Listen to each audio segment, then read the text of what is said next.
Hello everyone. In this video, I'll be talking about forgetting and the different causes and theories on forgetting. So very often we happen to forget things which are maybe simple, maybe complicated, and we later wonder why. Why did I forget? How come? What could be the reason?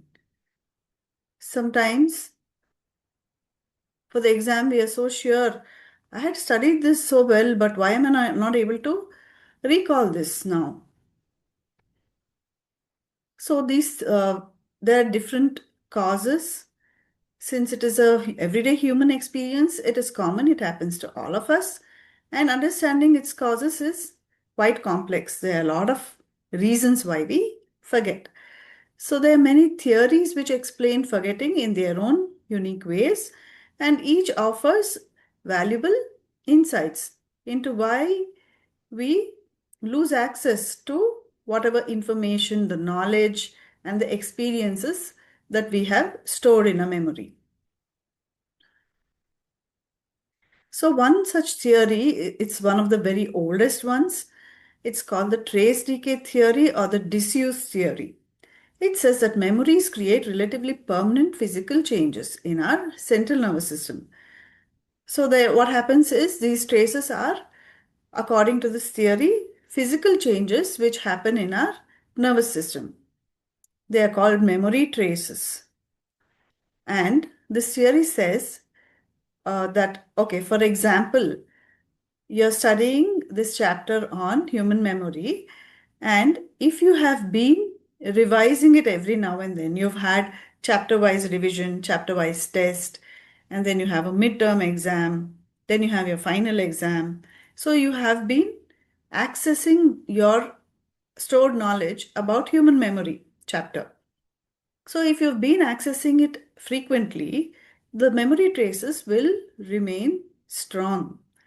But if you haven't revised often, what happens? You have not accessed your memory trace for human memory chapter.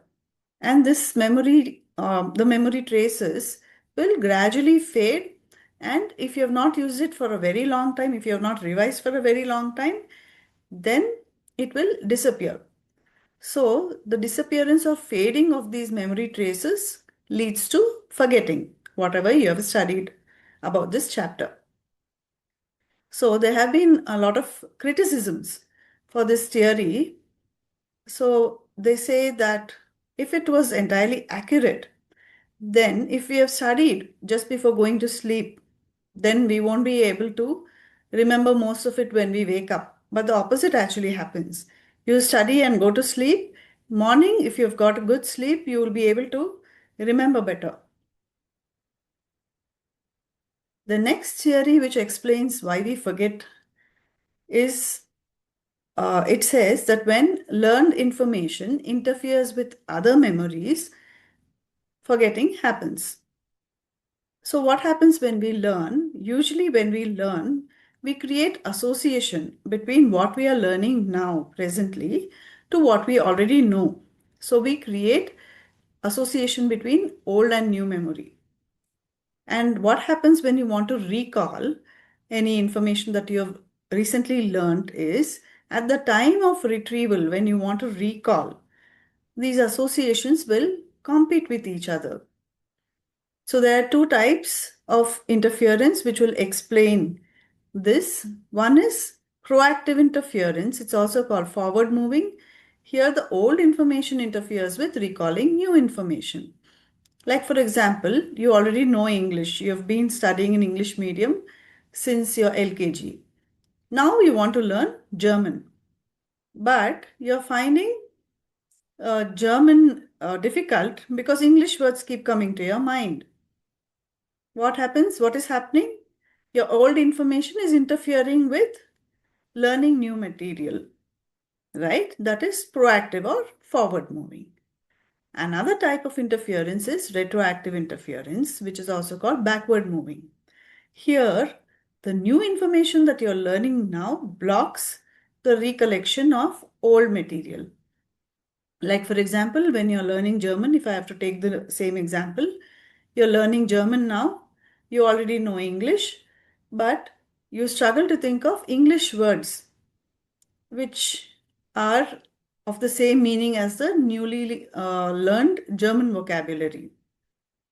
So that is an example for new information blocking recall of old information.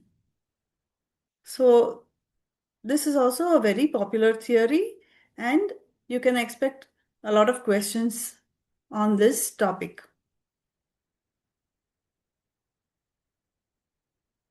Another reason why we forget is retrieval failure. So there was a research by Tulving and his colleagues which said that memory contents become inaccessible because we are not giving ourselves enough retrieval cues. There are either no retrieval cues for whatever you have studied or some inappropriate cues. What are retrieval cues? They are mental aids which help us to recover stored information. Like, for example, if you've studied this list, if you want to memorize this list, maybe 10 words, I've just given 5 words. It becomes easier for you when you organize these 5 words according to categories, like fruits, vegetables, and stationery. So these category names are actually acting as retrieval cues. So with retrieval cues, you have pathways to access your memories. So that's why if you don't have the right retrieval cues, the information will be locked in your memory. You still have it in your memory, but you're not able to recall it. So all this actually helps in understanding why we forget, so that every time you study any subject, you know how to give yourself enough retrieval cues so that you will be able to recall it easily in the exam. And I will be helping you with this in all the chapters by giving you cues. It'll be easier for you to study as well as recall your lessons, whatever you have learned. So this is how we implement whatever we have learned in our daily life, not just academics, in remembering other things which will help in your daily chores as well. So coming to the previous year's questions.